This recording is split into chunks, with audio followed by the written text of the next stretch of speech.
Hello and welcome everyone. So welcome back to my channel. This is for class 9 chapter 1 matter in our surroundings. The very introduction of this chapter is the all the substances present around us, they are categorized as matter. So before starting with the real chapter, we must understand what is matter. You must have done in your primary classes that matter, it is anything which occupies space and has mass, it is called a matter. So everything which will occupy space and has mass will be called matter. Like if I take example of any solid like iron or wood or eraser in your pencil box, then that occupies space and that has mass, so it is an example of matter. If I take any example of liquid like acetone or water, then it also occupies space in your water bottle. If I take the example of water and it has mass, so it is also an example of matter. If I take the example of a gas, then that gas or the air, it also occupies space. Like if you fill it in the balloon, it occupies space and it has mass also, so that means air, it is also an example of matter. So matter is anything that will occupy space and will have mass. Matter, it is made up of the particles which can be either atoms or it can be molecules. So matter is made up of molecules or atoms. That means we can say it is made up of particles. Now before studying about the classification of the matter, we must understand about the characteristics of the particles of the matter. There are total 4 characteristics which we have to study before the classification. The first characteristic of the particle of the matter is that particle of the matter, they are very small in size. So the matter, they have particles which are very tiny. For this we can have a very simple activity which is given in your NCERT also, that you take 100 ml of water in a beaker or in a glass and you can put 2-3 crystals of potassium permanganate, KMnO4, which is potassium permanganate. It will give dark violet color to the water when you will stir it. Now take 10 ml of this and put into 90 ml of the plain water, that is the colorless water, into another beaker. That means we are diluting this dark violet color. So we will see that this dark violet, now it will change into the violet, as you can see in the picture over here also. Now again take 10 ml of this and then put it into 90 ml of the colorless water again into another beaker, that means the third beaker. Now we will observe that it will change into dark pink color or maybe a purple color. So keep on diluting it 8 to 10 times and we will observe that still the pink color will persist in the solution. So this shows that these 2-3 crystals of the potassium permanganate which we have added, they contain millions of the tiny particles of potassium permanganate. So that means the size of the particle, it is very small. So the particle size is very tiny. So this is the first characteristic, that the particles of the matter, they are very small. And we can have this activity by using the Dettol also. We can have 98 ml of the water and we can put 2 ml of Dettol into it. We can detect the smell of Dettol on after repeated dilution after 8 to 10 times. So that also shows that those 2 ml of the Dettol, it has millions of the tiny particles of the Dettol. This again shows that the particles, they are very small in size. So this was the first characteristic. Let's move on to the second characteristic. The second characteristic says that the particles of the matter, they have spaces in between them. So that means they have interparticle spaces. For this we can have a very simple activity, that you take a beaker or a glass of water, mark the level of the water into it using a marker or a sketch pen, and then you can put 2 tablespoons of salt or sugar into it and dissolve it. What we will observe after dissolving it, that the level of the water will not rise, it will remain same.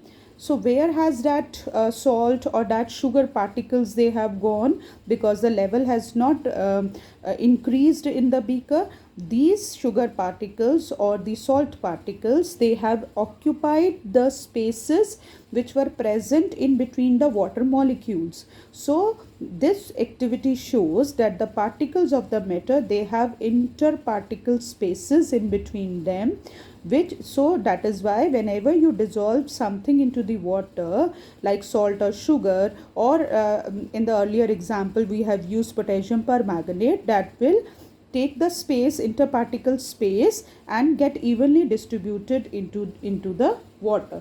So this was the second property, that the particles of the matter, they have spaces in between them.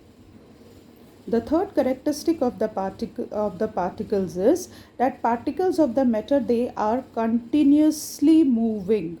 That means they possess kinetic energy. Anything which will move, it will possess which form of energy? Kinetic energy.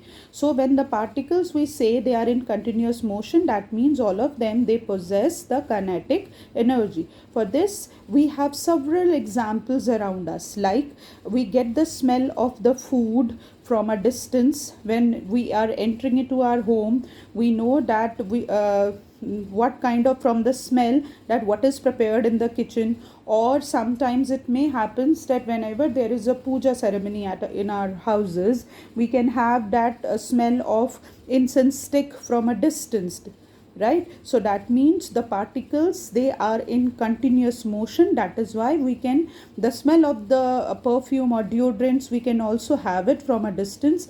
So these all things shows that the particles of the matter, they are in continuous motion. That is why they can move from one point to another, and we can have the fragrance or the smell of that thing from the other corner of the room or other corner of the house also. For this also, we can have one simple activity, that you can take a simple glass of water and put, without stirring, put a drop of blue or red ink into it. Or you can pour one tablespoon of honey into it. So we will observe that slowly and slowly that whole glass of water will turn into blue or red, and the honey will also get dissolved into it. So this also, how, without stirring. So this shows that since the particles of the blue ink or the red ink or the honey, as well as the water molecules, they are in continuous motion. That is why they mix up into each other, and this phenomena is given a new name, a new term, scientific term, which is called diffusion. So that means the particles of the blue ink or the red ink, or we can say in case of incense stick or the deodorant or the perfumes, the cooked food, these particles, they intermix into the water or air, and that is why we can say that the particles of the matter, they are in continuous motion. The diffusion process, it also depends upon the temperature. That means the particles of the matter, they will change their kinetic energy depending upon the temperature, which we will be doing in the later half of the chapter. The next property which is left is that the particles of the matter, this is the last property, they attract each other. So there is interparticle forces of attraction which is present between the particles. For this, the simple activity which is given in your book is that you try to break a piece of chalk or an iron nail.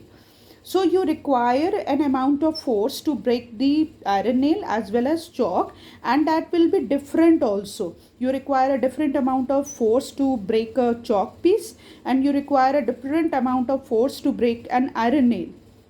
So this means that why you require a force? Because these particles of the iron as well as the chalk, they have some interparticle forces of attraction that you need to break.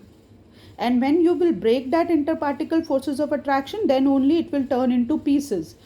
So this means that the substances or the matter, they have different strength of the forces of attraction depending upon their matter, but all the particles of the matter, they have forces of attraction which will keep it together, whether it is a solid or liquid or gases, but the amount will be different in the three. and in different types of matter. So we have done today the four characteristics of the particles of the matter. The first one, that the size of the particle is very, very small. The second, they have interparticle spaces. Third, that they are in continuous motion, so they possess kinetic energy. And the last one, that the particles of the matter, they attract each other. Now in the next video we will start with the solid, liquids and gases.